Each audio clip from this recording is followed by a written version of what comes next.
두 번째 우리가 살펴볼 내용은 모형에서 총 요소 생산성을 나타내는 G가 늘어난다면, 상승한다면 이제 어떠한 변화가 나타날지 일반 균형 분석 관점에서 살펴보도록 하겠습니다. 어떤 특정한 시장에서만의 변화가 아니라 경제 전체에 나타나는 현상을 우리가 살펴보는 것이고요.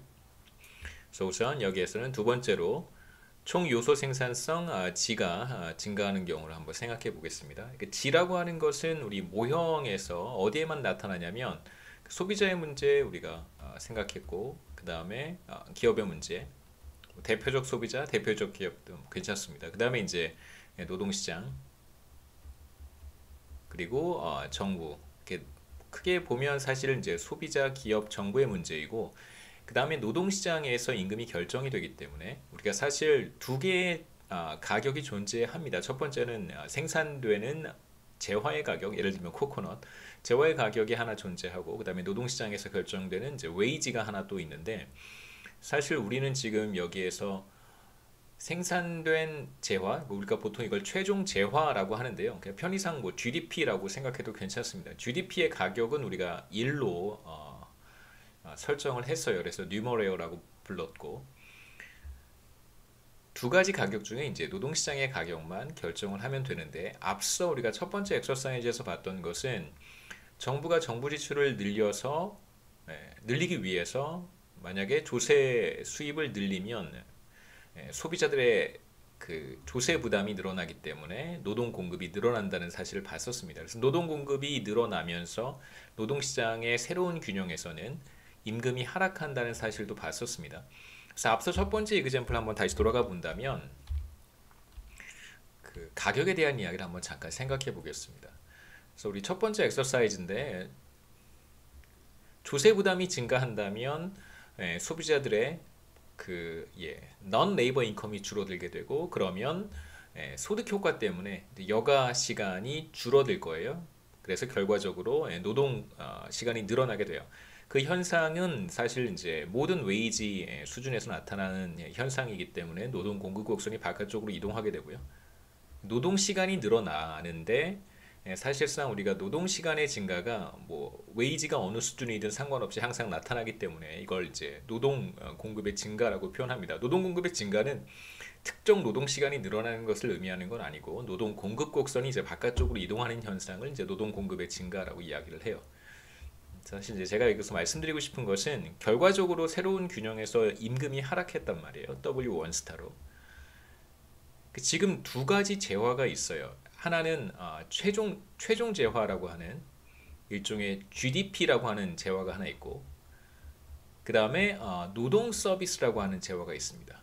두 가지 재화가 사실 경제 내에 존재하는 거죠. 그래서 소비자는 다음 그림 한번 보시면 14쪽에 왼쪽 그림을 보시면 여기에서 사실 소비자가 선택하는 것은 여가와 소비입니다. 얼마만큼을 소비하고 얼마만큼 여가 시간을 소비할 것인지, 여가에 대한 소비와 소비재화에 대한 소비를 결정하게 되는데, 예산선의 기울기가 W란 말이에요. 사실 W는 단순히 여가의 한 시간의 가격이라고 얘기할 수도 있지만, 사실 우리가 최종 재화의 가격을 1로 두었기 때문에 이것은 사실 W 나누기 1의 의미를 가져요. 그래서 W 나누기 1이 작아졌다는 뜻은 상대적으로 여가의 가격이 전보다 떨어졌다, 뭐 더 저렴해졌다, 싸졌다, 이렇게 얘기할 수 있는 거예요. 다시 한번 우리 이 그림을 보겠습니다. 노동 공급의 증가로 인해서 새로운 균형에서 웨이지가 하락했어요. 그런데 지금 최종 재화의 가격은 여전히 1로, 왜냐하면 최종 재화는 우리가 뉴머레어라고 가정을 했기 때문에 그런 것이죠.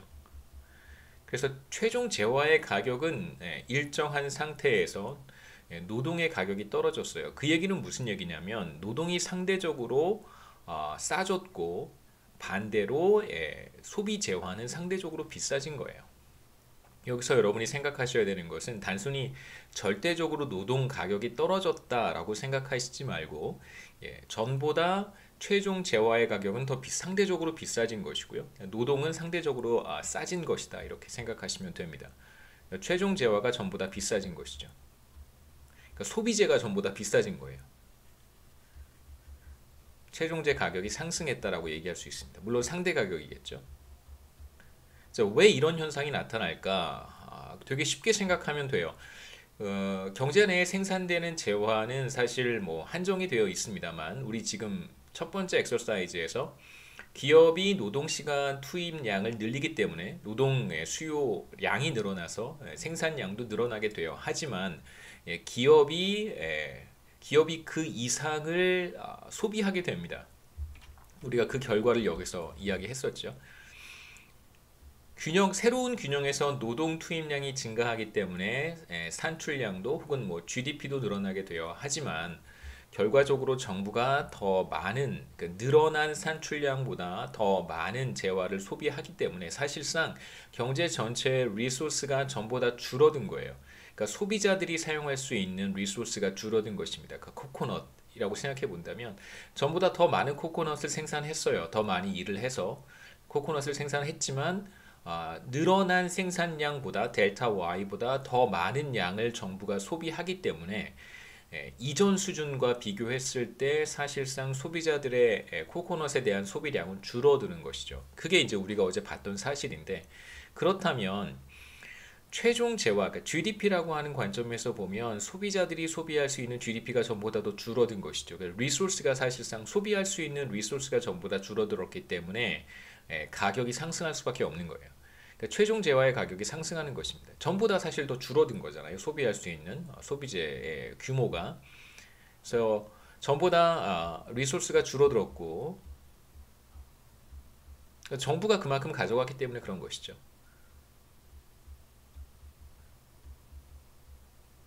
그래서 최종 재화의 가격은 더 비싸진 것이다. 상대적으로 더 비싸진 것이다 라고 생각할 수 있습니다.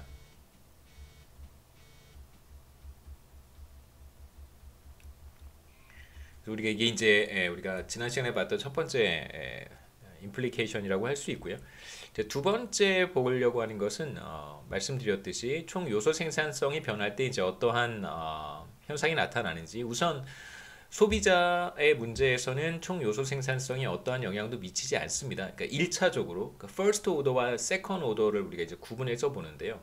직접적인 효과를 이제 보통 first order라고 하고 그다음에 뭐 간접적인 효과를 뭐 second order라고 우리가 부르기도 하는데 총 요소 생산성이 변할 때는 소비자에게 직접적인 영향을 미치지는 않습니다. 그러니까 기업에 직접적인 영향을 미치고 그로 인해서 이제 간접적으로 소비자들이 영향을 받게 되는데 우선 직접적인 영향은 소비자들에게 발생하지 않고 이제 기업들에게는 직접적인 영향을 미치겠죠. 총 요소 생산성의 변화가 왜냐하면 총 요소 생산성이라고 하는 G는 생산함수에 들어가 있어요. 그래서 G가 늘어난다면 생산성이 늘어난다면 생산함수가 이제 위쪽으로 이동하는 현상이 나타나게 됩니다. 그래서 생산함수가 위쪽으로 이동하기 때문에 이제 기업의 문제에 1차적으로 영향을 미칠 것이고요. 정부는 뭐 일정 규모를 항상 지출하고 그만큼을 이제 텍스 파이낸싱을 통해서 조달하기 때문에 사실 정부의 의사결정에도 직접적인 영향을 미치지 않습니다. 자, 그럼 이제 우리가 생각해 볼 수 있는 것은 직접적으로 기업의 의사결정에 영향을 미칠 것이고 그렇게 되면 기업의 노동 수요가 전과는 다를 거예요. 그러니까 지금 최초의 어떤 균형 상태에서 총 요소 생산성이 늘어난다면 기업의 노동 수요는 변할 것이고 그렇게 되면 기업의 의사결정으로 인해서 노동시장에 어떠한 변화가 나타나게 돼요. 우리가 앞서 봤던 것처럼 소비자에게 과세를 할 경우 전보다 더 많은 세금을 거둘 경우 소비자의 의사결정이 달라지고 그 의사결정의 변화가 이제 노동시장을 통해서 노동 공급을 통해서 나타나게 됩니다. 마찬가지로 기업 측면에 영향을 미치게 되고 기업의 의사결정의 변화는 노동시장에서 노동수요 곡선의 이동으로 표현이 되겠죠. 그리고 이제 노동시장에서 새로운 균형이 달성이 되면 이제 소비자들도 이렇게 영향을 미치게 될 거예요. 물론 이제 여기서 피드백이 작동합니다. 그러니까 새로운 균형으로 갈 텐데 이제 새로운 균형에서 소비자들의 의사결정과 기업의 의사결정은 다 컨시스턴트 해야 돼요. 노동시장에서 어떤 새로운 웨이지 W1 스타가 새롭게 결정이 되었다면 그리고 노동시장에서 거래가 되는 노동 서비스의 규모가 예를 들어서 N1스타로 결정이 되었다고 한다면, 그러니까 새로운 균형에서 소비자가 직면하는 예산선의 기울기도 W1스타여야 되고요. 그래서 소비자들이 공급하는 노동 시간도 N1스타와 같아져야 된다는 뜻입니다. 마찬가지예요. 기업도 새로운 균형에서 모든 의사결정이 서로 컨시스턴트 해야 돼요. 그러니까 일관성이 있어야 됩니다. 그게 이제 균형의 정의죠. 기업은 마찬가지로 기업이 직면하는 웨이지는 W1스타가 되고요. 새로운 균형에서. 그래서 기업은 얼마만큼의 노동시간을 투입하게 되냐면 N1스타만큼을 투입해야 된다는 뜻입니다. 그래서 하나씩 우리가 살펴보도록 할 텐데, 우선 이제 출발점은 총 요소 생산성의 변화가 기업 부문에 영향을 미치기 때문에 이제 기업에서부터 출발하도록 하겠습니다. 그래서 제가 표현했듯이 직접적인 소비자들에게 미치는 직접적인 효과, 다이렉트 이펙트는 사실 없습니다. 그래서 소비자들의 문제는 나중에 새로운 균형에서 어떠한 방식으로 피드백이 이루어지는지만 보면 되겠죠. 자, 이제 총 요소 생산성이 변화할 때 기업의 Marginal Productable Labor는 어떻게 변하는가, MPL이 어떻게 변하는가를 우리가 전에 4장에서 봤었습니다. 기본적으로 MPL은 노동의 한계 생산은 체감하잖아요. 노동 투입량이 늘어나면 늘어날수록 기업이 추가적으로 생산할 수 있는 산출량의 크기는 점점 감소한다는 이야기를 했었습니다. 그래서 우하향하는 MPL 커브를 우리가 생각해 볼 수 있고요. 총 요소 생산성이 변하기 전에 이렇게 우하향하는 MPL 커브를 생각할 수 있어요. 이 상태에서 기업의 총 요소 생산성이 변한다면, 그렇다면 노동 수요 곡선이 이제 위쪽으로 이동하겠죠. 그래서 예를 들어서 전에는 TFP가 증가하기 전에 N0만큼의 노동을 투입했을 때 추가로 생산할 수 있는 산출량의 크기가 2분의 1이었다면 총 요소 생산성의 증가로 인해서 N0만큼을 투입하고 있을 때 추가로 생산할 수 있는 산출량의 크기가 이제 1로 늘어나는 것이다 라고 생각해 볼 수 있겠죠. 그래서 총 요소 생산성의 증가는 기업의 노동 수요 곡선, MPL은 기업의 노동 수요 곡선과 같다고 했습니다. 바로 MPL이 기업의 노동 수요 곡선이 되는 것이죠.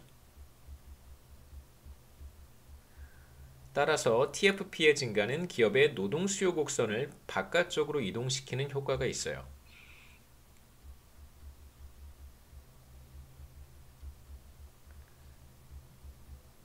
기업의 노동 수요 곡선을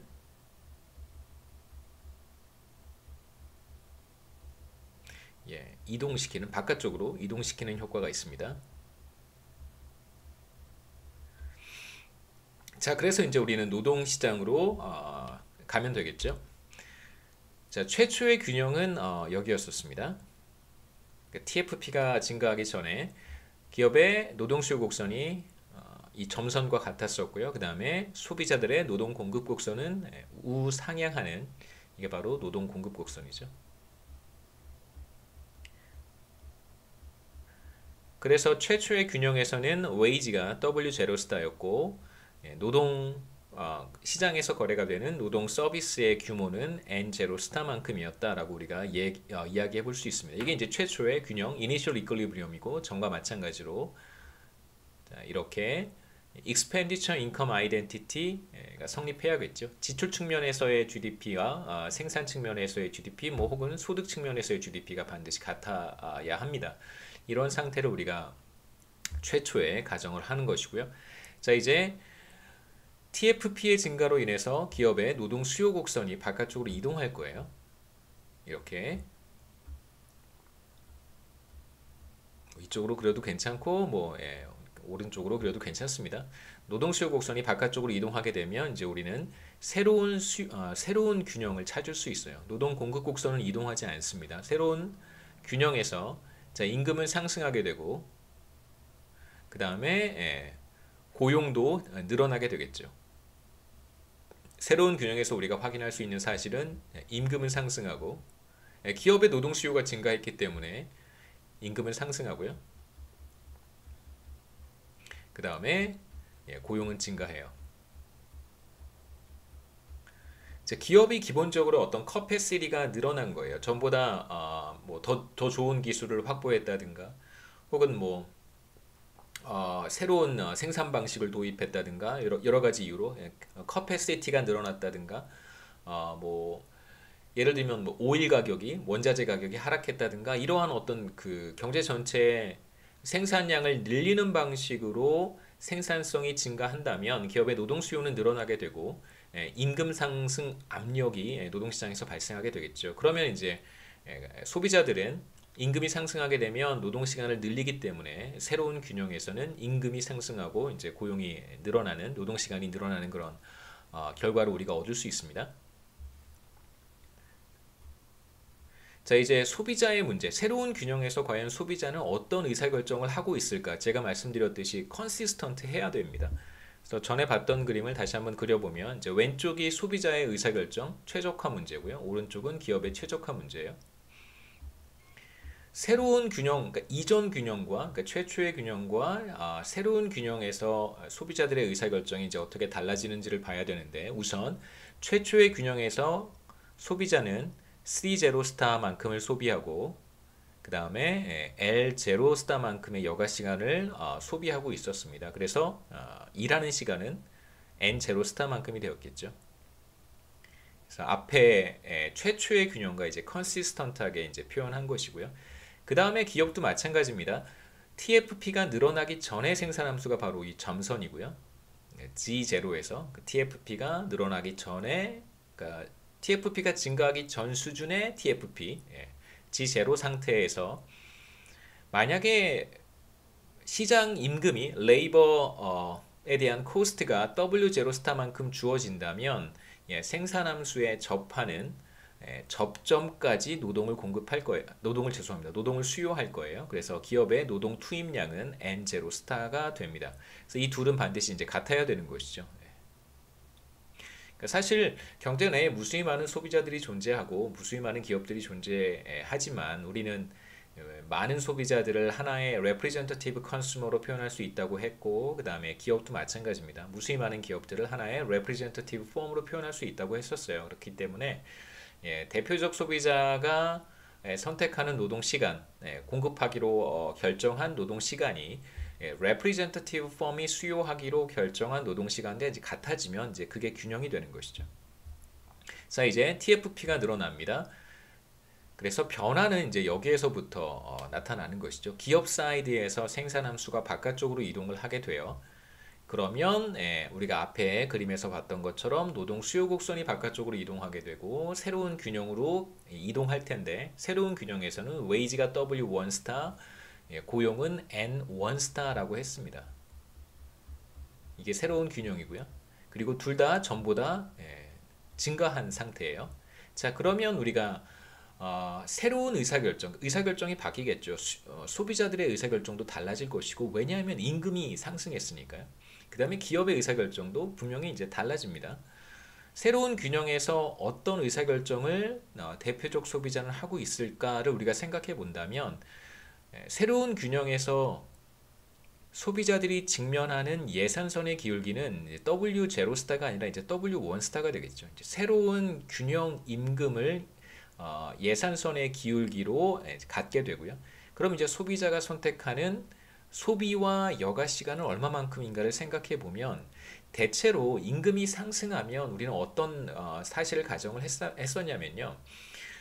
소득 효과보다 대체 효과가 더 크다고 했습니다. 그래서 소득 효과라고 하는 것은 임금이 상승하면 사실상 이제 소득이 늘어나는 효과가 있잖아요.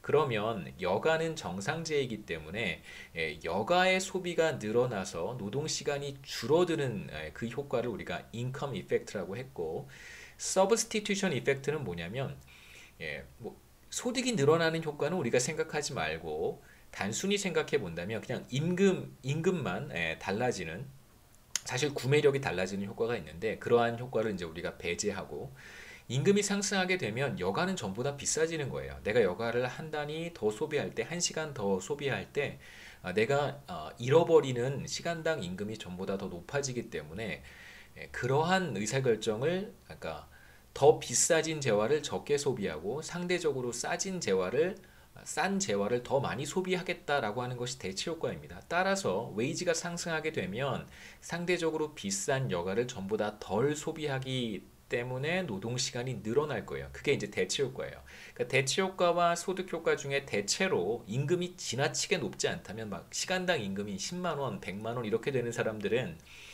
아, 임금이 조금 더 올라갈 때 아마도 여가를 선택할 가능성이 높지만 대체로 우리가 리즈너블한 그런 그 레인지에서 시간당 임금이 뭐 예를 들면 5천 원에서 뭐 한 5만 원 그 레인지 안에서는 대체로 시간당 임금이 상승한다면 노동 시간이 늘어나는 대체 효과가 소득 효과보다 더 크다라고 우리가 그렇게 가정하기로 했습니다.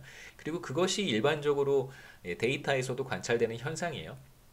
그래서 대체 효과가 소득 효과보다 크기 때문에 임금이 상승했을 때 그래서 새로운 균형 임금 W1 스타에서는 소비자가 전보다 더 많은 시간을 일을 하고 있어야 돼요. 그리고 실제로 결과도 그렇습니다. 임금이 상승했을 때 소비자들은 전보다 더 많은 시간을 일을 해야 되는 거잖아요. 새로운 균형에서 N1 스타만큼이 거래가 되고 있다라는 뜻은 소비자들은 전보다 더 많은 시간을 일을 하고 있고 기업은 전보다 더 많은 시간을 투입하고 있다라는 뜻입니다. 새로운 균형에서는 반드시 이런 현상이 나타나야 하기 때문에 만약에 소비자들이 W1 스타의 예산선의 기울기를 갖게 된다면 소비자들이 선택하게 되는 노동 시간은 이제 N1 스타가 되겠죠. 그래서 전보다 더 많은 시간을 일을 해야 됩니다. 그래서 여가 시간은 전보다 줄어들게 되겠죠. 여기서 우리가 확인할 수 있는 한 가지 사실은 소비가 전보다 늘어난다는 거예요. 소비는 증가합니다. 왜냐하면 임금이 상승했잖아요. 넌 레이버 인컴은 사실 우리가 변하지 않았다고 여기서 가정을 합니다. 그래서 기업으로부터 받는 어떤 이윤, 기업은 소비자들이 가지고 있는 소유하고 있잖아요. 기업의 지분을 소비자들이 가지고 있습니다. 그런데 이제 우리가 지금 여기서 어떤 사실을 가정을 하고 있냐면 넌 레이버 인컴은 변하지 않은 거예요. 그러니까 물론 이제 기업의 이윤이 늘어날 수 있습니다. 기업의 TFP가 증가해서 생산성이 높아져서 기업이 더 많은 이윤을 낼 수 있는데 이제 파이가 늘어나는 효과를 이제 우리가 여기서 보지 않고요. 그렇기 때문에 넌 레이버 인컴은 변하지 않고 순수하게 이제 웨이지가 상승하게 되면 우리가 어떤 효과를 기대할 수 있냐면 소비가 늘어나는 당연히 이제 레이버 인컴이 늘어날 테니까요. 임금이 상승했고요. 그리고 당연히 노동 시간이 늘어났어요. 레이버 인컴은 W 곱하기 N이란 말이에요. 시간당 임금 곱하기 노동 시간이 레이버 인컴인데 새로운 균형에서 W도 상승했고 그 다음에 전보다 더 많은 시간을 일을 해요. 그렇다면 레이버 인컴은 늘어난 거예요. 그런데 넌 레이버 인컴은 변하지 않았어요. 그러면 소비자 입장에서는 순수하게 소득이 늘어났기 때문에 당연히 소비가 늘어나겠죠. 새로운 균형에서 우리가 하나 확인할 수 있는 사실은 이제 소비가 늘어났다는 사실입니다. 그 다음에 이제 기업도 TFP가 늘어나게 되고 노동 수요가 증가해서 새로운 균형에서 임금도 상승하게 되고 그리고 노동 투입 시간도 늘어나게 돼요. 어떤 점을 기업은 선택하게 되는 것일까? 기업이 이제 직면하게 되는 노동시장에서의 가격은 W1 스타가 됩니다. 자, 이제 기업의 생산 함수는 더 이상 아래에 있는 것이 아니고요. 위에 있는 것이기 때문에 W1 스타와 접하는 이제 접점을 찾아보면 여기에서 이제 기업은 이윤을 극대화할 수 있기 때문에 W1 스타와 접하는 접점을 찾아본다면 그렇다면 이제 N1 스타까지 노동을 투입하게 돼요. 그래서 임금이 전보다 상승하면 다른 것이 변하지 않았었더라면 임금이 상승할 때 기업은 노동 시간을 줄이는 것이 최선이겠죠. 전보다 노동의 가격이 비싸지면 비싼 거 적게 투입하는 게 기업의 최선의 선택인데 지금은 그런 상황이 아닙니다. 기업의 총 요소 생산성이 늘어났기 때문에 레이버 코스트가 늘어나더라도 그 단위당 노동 비용이 상승하더라도 이것을 감당할 수 있는 충분한 이제 커패시티가 생긴 거죠. 생산성 증가로 인해서. 물론 이제 임금이 상승하는 이유는 사실상 기업의 노동 수요 확대에 있습니다만 결과적으로 새로운 균형에서 임금이 상승하게 되고 기업이 선택하는 노동 시간은 전보다 늘어나야 한다는 거예요. 그래서 N1 스타만큼을 투입하게 됩니다. 그래서 기업이 선택하는 N1 스타와 소비자들이 선택하는 N1 스타는 당연히 같아야겠죠. 왜냐하면 새로운 균형에서 소비자들이 직면하는 시간당 임금 W1 스타가 기업이 직면하는 시간당 임금 W1스타와 같기 때문에 그렇습니다. 이제 여기에서 우리가 또 하나 확인할 수 있는 거, 기업 사이드에서 우리가 확인할 수 있는 건 뭐냐면, 기업은 당연히 총 요소 생산성이 늘어났기 때문에 노동 투입량을 늘리지 않더라도 기업의 생산 함수를 한번 생각해 보시죠. 편의상 컵 더글라스를 제가 한번 써보겠습니다. K의 세타, N의 1 세타인데 노동 투입량이 변하지 않았어요. 만약에 G가 늘어난다면 당연히 생산량은 늘어나야 돼요. 총 요소 생산성의 증가가 바로 생산량이 늘어나는 효과잖아요. 투입 요소가 변하지 않았을 때 뭐 자본도 똑같이 투입하고 있고 노동도 똑같이 투입하고 있습니다. 그런데 생산성이 높아진다면 당연히 산출량이 늘어난다고 하는 것이 바로 총 요소 생산성 증가의 효과, 1차적인 효과고요. 자, 그런데 새로운 균형에서 또 어떤 현상을 우리가 관찰할 수 있냐면 노동 투입량까지 늘어났어요. 그러니까 G도 늘어났는데 그로 인해서 노동 투입량까지 늘어났기 때문에 산출량은 전보다 더 많이 늘어나겠죠. 그래서 기업 측면에서 우리가 얻는 결과는 뭐냐면 산출량이 늘어나는 거예요. 뭐 다른 말로 표현하면 GDP가 늘어나는 것입니다. 그래서 경제 전체의 기업들이 만약에 생산성이 높아진다면 그렇다면 노동시장에서 노동 수요가 확대되고요. 임금은 상승하고 노동 투입량은 증가하게 됩니다. 그렇게 되면 소비자들은 전보다 일을 더하고 그 다음에 시간당 임금도 전보다 늘어나기 때문에 소비자들은 전보다 더 많이 소비할 수 있게 된다는 거예요. 기업은 당연히 전보다 더 많이 생산하게 되는 것이고 GDP가 늘어나게 되고요. 자, 그런데 우리는 이제 어떤 전제를 처음에 했었냐면 정부는 어떠한 변화도 없습니다. 정부 지출의 변화는 없어요. G는 일정해요. G는 G0에서 일정합니다. 자, 그렇다면 이제 우리가 expenditure income, expenditure production identity로 돌아가서 과연 어떠한 변화가 소비, 정부 지출, GDP에서 어떠한 변화가 어떻게 일어나는지 한번 비교해 볼 수 있겠죠. Initial equilibrium에서 항상 expenditure와 production은 같아야 돼요. 지출 측면에서의 GDP와 생산 측면에서의 GDP가 반드시 같아야 됩니다. 생산된 건 소비자들이 소비를 하거나 이제 정부가 소비를 해야 돼요. 우리는 지금 one period이기 때문에 기업의 투자도 생각할 필요가 없고 그 다음에 closed economy이기 때문에 수출과 수입도 생각할 필요가 없습니다. 자, 새로운 이퀄리브리엄으로 가면 여기서 정부 지출은 변하지 않잖아요. 소비는 C0 스타에서 C1 스타로 늘어나게 될 것이고요. 우리가 앞서 봤습니다. 그 다음에 산출량은 Y0 스타에서 Y1 스타가 되겠죠. 이게 왜 변할까를 다시 한번 직관적으로 말씀을 드리면 소비자들의 소비는 왜 늘어나는가? 노동 수요가 늘어났어요. 임금이 상승해요. 균형에서. 그렇게 되면 전보다 더 많이 일을 하는데 시간당 임금도 상승했기 때문에 근로소득이 늘어났어요. 그래서 소비가 늘어나는 거예요. 그 다음에 이제 생산 측면에서도 마찬가지입니다. 생산성이 높아져서 생산량이 늘어나는데 생산성의 증가가 노동 수요를 늘리는 작용을 했어요. 물론 항상 그런 것은 아닙니다. 생산성의 증가가 반드시 노동 수요의 확대로 이어지지 않을 수도 있어요. not necessary입니다.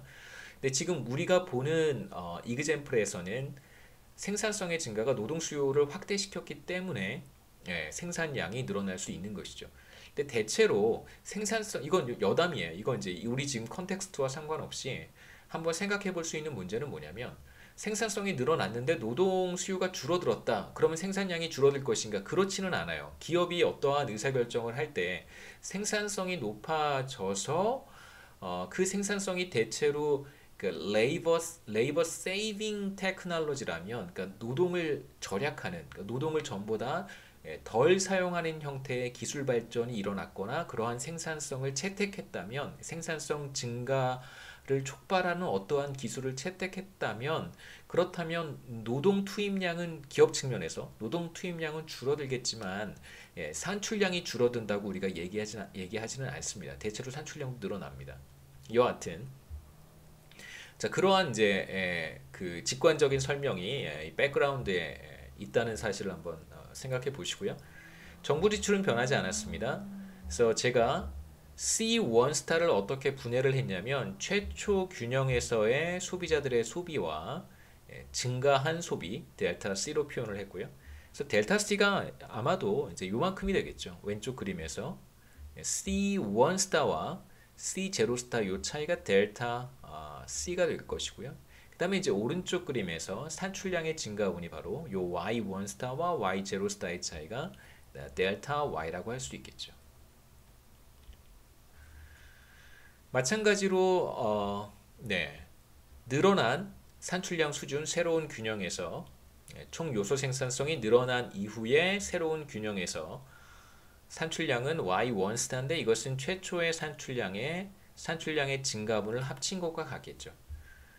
자, 그런데 최초의 균형에서 어떤 사실을 우리가 확인했냐면 지출 측면에서의 GDP는 생산 측면에서의 GDP와 같아야 돼요. 그래서 C0 스타 더하기 G0는 Y0 스타와 같아야 됩니다. 그래서 이렇게 얘네 둘을 더한 것은 Y0와 같으니까 캔슬 아웃 해주면 결국 어떤 사실을 우리가 얻을 수 있냐면 소비자들의 늘어난 소비량과 늘어난 GDP는 같은 거예요. 그래서 늘어난 GDP만큼 그대로 소비의 증가로 이어진다라고 우리가 얘기할 수 있습니다. 그러니까 소비의 증가분과 GDP의 증가가 같겠죠. 자, 이게 바로 우리가 두 번째 TFP 증가에 따른 결과로 얻은 사실입니다. 경기 변동 과정에서 어떠한 의미를 갖는지 한번 마찬가지 한번 보죠. 비즈니스 사이클 임플리케이션인데 우리가 앞서 정부 지출이 늘어나는 것을 정부 지출 샥, 정부 지출 충격이라고 불렀고요. 그리고 이제 그 거시경제학에서는 TFP가 늘어나는 것도 사실은 TFP 샥이라고 이야기를 합니다. 기업의 생산성이 늘어나는 것을 단기에, 그러니까 경기 변동 과정에서 TFP가 변할 수 있는데 이걸 이제 TFP 충격이라고 우리가 해석을 해요. 물론 이제 장기적으로 봤을 때 뭐 20년, 30년, 50년 이렇게 장기적인 관점에서 봤을 때 TFP의 증가는 사실 충격이라고 보지 않고 이제 기술 발전, 기술 진보 이렇게 해석을 하고요.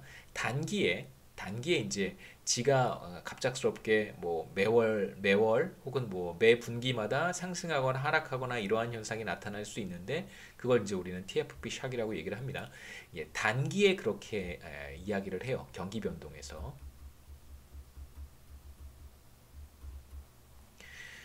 자, 지금 우리는 TFP 샥이 그러니까 포지티브한 샥이 발생한 경우 양의 충격이 나타난 경우를 지금 보고 있습니다. 충격이 0보다 클 때겠죠. 포지티브 샥이고 충격이 0보다 클 때를 의미를 해요.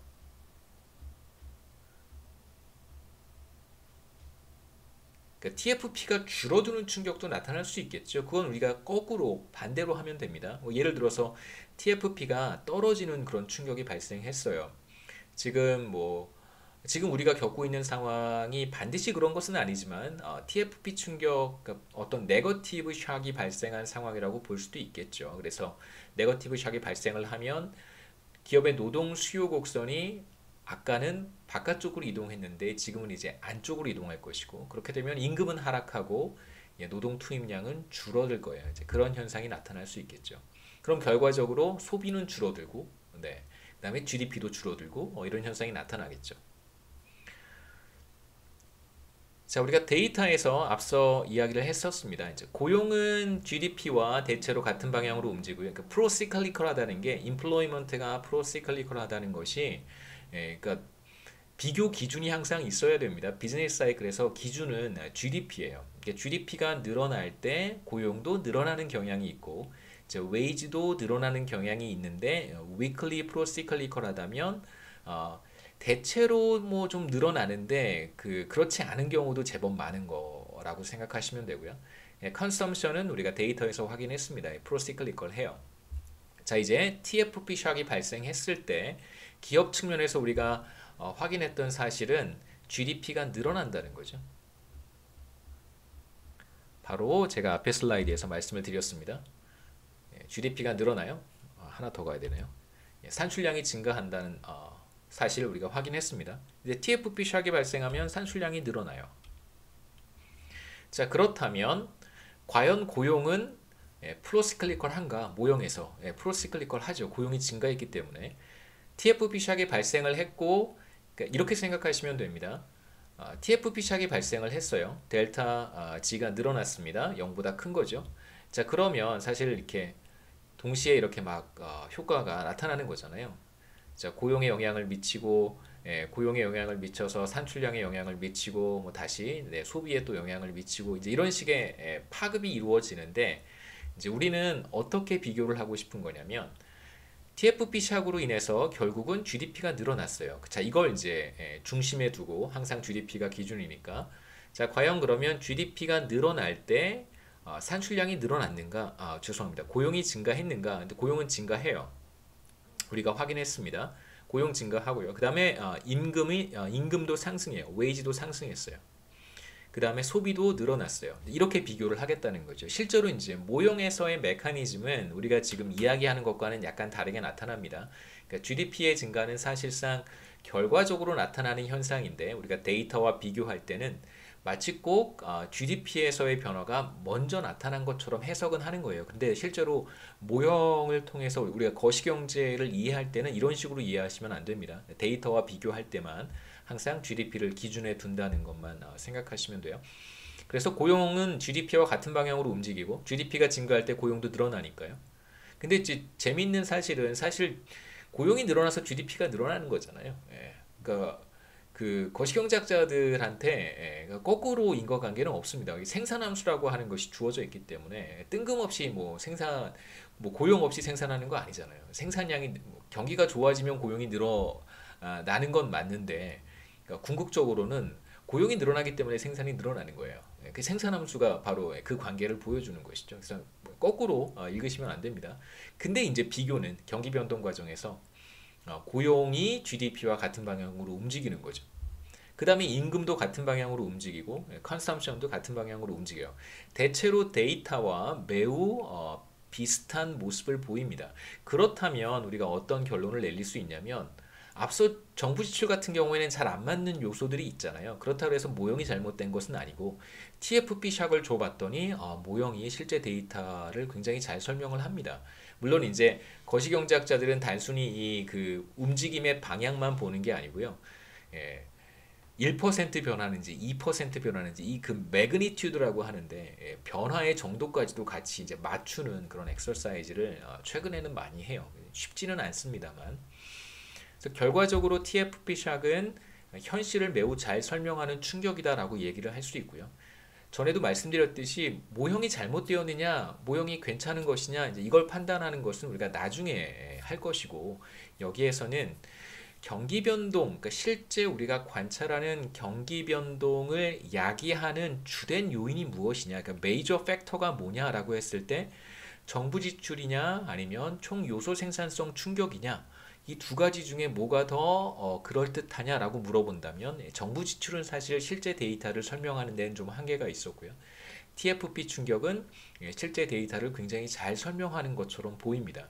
그렇기 때문에 우리가 여기서 내릴 수 있는 잠정적인 텐터티브한 결론은 실제 경기 변동을 잘 설명할 수 있는 캔디데이시 바로 TFP 샥이다라고 이제 이야기할 수 있겠죠. 그래서 실제로 그 80년대부터 시작된 경기 변동 연구 주된 이제 경기 변동 연구가 그래서 한 거의 2000년 뭐 지금까지도 사실 뭐 경기 변동 연구는 그러니까 Real Business Cycle Theory라고 해서 실물 경기 변동 이론의 상당히 많은 부분 그 뭐랄까요? 경기 변동 연구의 사실 그러니까 현대 경기 변동 연구의 시작은 출발은 사실상 실물 경기 변동 이론입니다. 그 Real Business Cycle Theory라고 하는데요. 실물 경기 변동 이론이에요.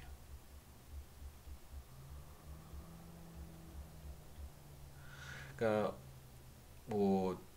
그렇죠. 현대 경기 변동 이론에 사실 그렇게 뭐 여러분 케인즈도 알고 있고 뭐 많은 거시경제학자들을 들어보셨겠지만 사실 뭐 이제 그분들이 굉장히 좋은 아이디어와 어떤 분석 방법이라든가 혹은 뭐 정책에 대한 아이디어 이런 것들을 많이 이제 제시를 한 건 사실이고 저도 사실 잘 모르는 부분도 많이 있습니다만 우리가 거시경제학에서 지금 다루는 어떤 경기 변동의 이론은 그렇게 오래되지 않았어요. 그 분석 방법 물론 이제 이슈라든가 우리가 해결해야 되는 문제라든가 어떤 정책이 더 좋은가에 대한 디베이트라든가 이런 것은 굉장히 오래됐죠. 예, 굉장히 오래됐습니다만 분석 방법은 비교적 그렇게 오래되지 않았어요. 지금 우리가 사용하고 있는 경기 변동 모형은 주로 사용하는 것은 이제 DSG 모형이라고 하는데요. Dynamic Stochastic General Equilibrium Model이라고 해서요. 뭐 동태적 확률 일반 균형 모형 이렇게 불러요. Dynamic, Stochastic, 일반 균형 General Equilibrium 모형이고요. 이 DSG 모형이 사실상 지금 이거 다 경기 변동 이론은 다 DSG 모형으로 합니다. 지금 이건 뭐 트렌드예요. 그러니까 앞으로 계속 갈 것 같아요. 그러니까 뭐 이 모형에다가 그러니까 DSG 모형이라고 하는 게 뭐 딱 요 모형이 DSG 모형이다 이제 이런 건 아니고 여기에 이제 다양한 경제 현상들을 많이 집어넣죠. 조금 확장하기도 하고 여러 디멘전으로 확장을 해서 이제 경기 변동을 분석을 하는데 저 DSG 모형의 전신이 그러니까 저 모형이 어디에서부터 온 것이냐면 바로 실물 경기 변동 이론에서부터 출발합니다. 그리고 이 실물 경기 변동 이론의 이 실물 경기 변동 이론이 이제 이론의 어떤 매우 중요한 뼈대는 또 뭐가 제공하냐면 솔로우 성장 모형에서부터 시작돼요.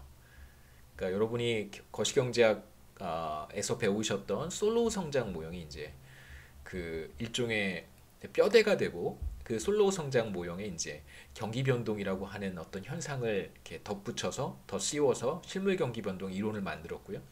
그래서 이건 아마 제 기억에 한 2010년쯤 해서 노벨상 두 분이 받았습니다. 그 에드워드 프리스캇하고 핀 키들랜드라고 하는 이제 사실 실물 경기 변동 이론을 만든 사람이 몇몇 더 있는데요. 뭐 찰스 플라서라든가 혹은 그존 롱 이런 이제 경제학자들도 있는데 이 두 분은 못 받고 사실 같이 좀 기여한 게 많이 있는데 에드워드 프리스캇하고 핀 키들랜드만 받았습니다. 그래서 이게 80년대부터 한 2000년까지 1980년대부터 한 2000년까지 실물 경기 변동이 경기 변동 이론의 주류였었고 주로 실물 경기 변동 이론이 어떠한 특징을 갖냐면 바로 이 특징을 가져요. TFP 샥이 사실상 경기 변동을 야기하는 주된 요인이다라고 하는 게 실물 경기 변동 이론의 매우 중요한 메시지입니다. 그래서 이 경기 변동 이론 모형을 가지고 막 분석을 했더니 실제로 관찰되는 경기 변동 있잖아요. 우리 GDP 이렇게 플럭추에이트 하는 거 제가 뭐 6장에서 다시 한번 보여드리겠습니다만 이렇게 플럭추에이트 하는 걸 봤었어요. 이 그 변화의 한 3분의 2 정도를 바로 TFP 충격이 설명을 한다라고 이제 주장을 했었던 거죠. 나중에 이제 뭐 그게 80년대 이야기고 시간이 지나가면서 많은 변화와 모형이 이제 개선되고 또 개량되고 이러면서 꼭 그런 것이 아니라 매우 많은 복합적인 요소들이 작용할 수 있다라고 하는 걸 이제 많은 경제학자들이 발견을 했습니다. 지금도 계속 뭐 온고잉 하고 있는 이슈라고 할 수 있겠죠. 실물 경기 변동 이론과 DSG 이론은 우리가 학기 말쯤에 가서 조금 더 기회가 되면 이야기하도록 하겠습니다. 여기까지가 5장의 내용이고 이제 노동시장 관련된 6장으로 넘어가도록 하겠습니다.